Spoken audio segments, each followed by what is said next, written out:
Hey everybody, welcome back in. We're going to tackle a few more phrases. Today we're going to do 3.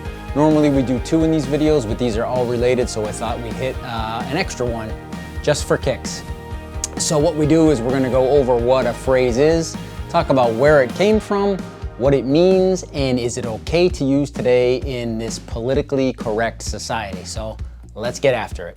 First one we're going to look at is mum's the word, right? Everybody's used that, you've heard it. It's a little bit older of a phrase. I knew people would say it a lot more when I was younger, but mum's the word means to keep quiet, don't say anything, right?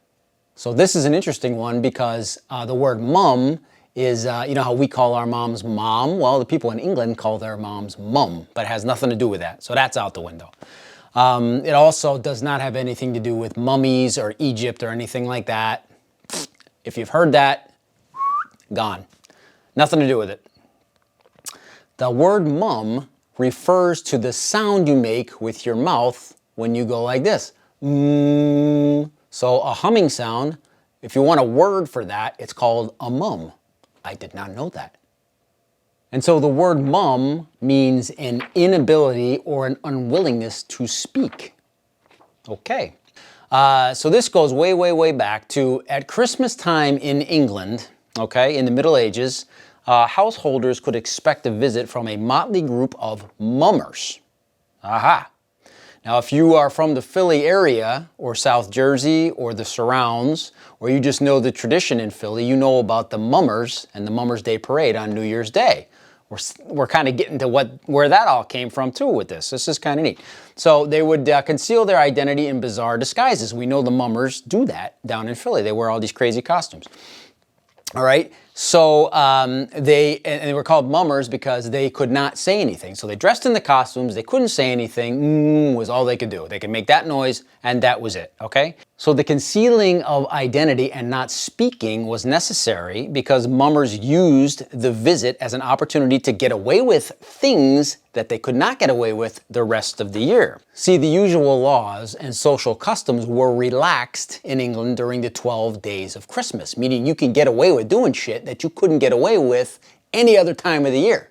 They wouldn't arrest you or throw you in the old jail cell because this was like a free pass, okay? But you had to be dressed up and couldn't say anything so no one could identify you by sight or by voice, okay? So the mummers had impunity to indulge in lighthearted mockery of, you know, the leaders, the king, the queen, the church leadership at the time, very powerful, right?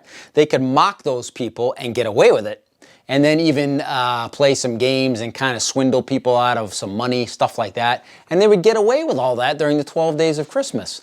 Amazing. Why don't we do that now? That'd be fantastic.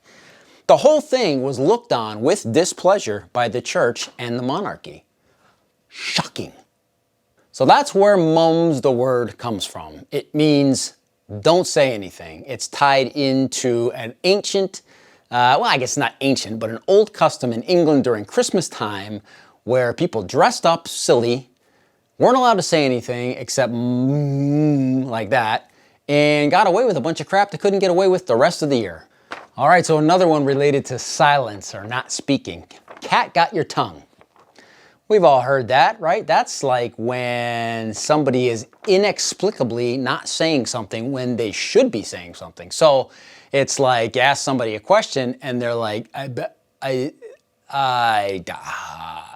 someone says, what, cat got your tongue? Right? We've all heard that. We've seen it on TV, stuff like that.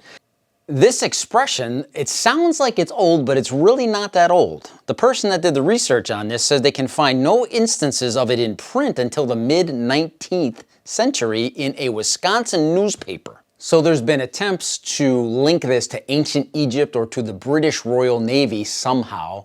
Now in Egypt, they were a big cat society, so that makes a little bit of sense. Plus, you know, when people died, they had to cut out their tongues for whatever reason. It's part of the burial tradition over there. You can read up on ancient Egypt another time.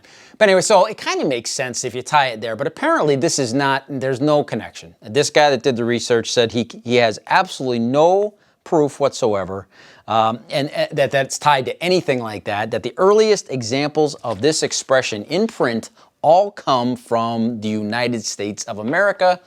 which reinforces the falsity of the Egyptian or Royal Navy connection. So it's something that sounds like it came out of the Midwest around 1859-ish. So there you go. Cat got your tongue. United States created phrase. And it means, hey, you inexplicably are not talking when you should be talking. Is it okay to use? Yeah, it's okay to use. I think so. And we'll go back to the mummers. Mum's the word. I think it's okay. There's nothing wrong with that. So both of those, good to go in 2020 and beyond, probably. All right, and our last one here is silence is golden. Now, we've heard that a lot, right? I know I heard it a lot because I went to Catholic school. So the nuns were always running around, silence is golden, right? I actually heard that so much so everywhere I went in my life that I started to think that people just didn't want to hear what I had to say. I mean, maybe that was true. I don't know. But silence is golden simply means that there are times when keeping your mouth shut is the best thing to do.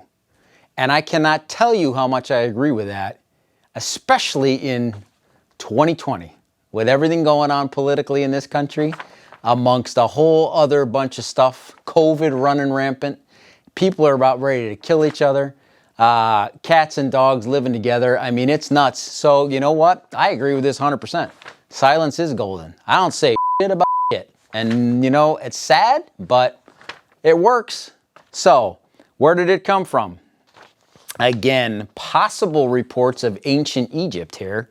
Now, our last phrase, we debunked the Egypt connection, but this one, it's possible. But it says the earliest reports, or the earliest example of it in English is from the poet Thomas Carlyle, who put it into one of his poems, translated it from German in 1831. Silence is golden. That's where it comes from. We know what it means. And is it okay to say today? Probably okay. Depends how you're using it. You might offend somebody, maybe, if you're kind of throwing a little shade their way and like, hey, silence is golden. You know, you might be viewed as being kind of a bit of a jerk. Maybe. I guess it depends how you use it, but I think it's perfectly fine. So there's our three. Mum's the word, cat got your tongue, silence is golden. We're done. See you next time.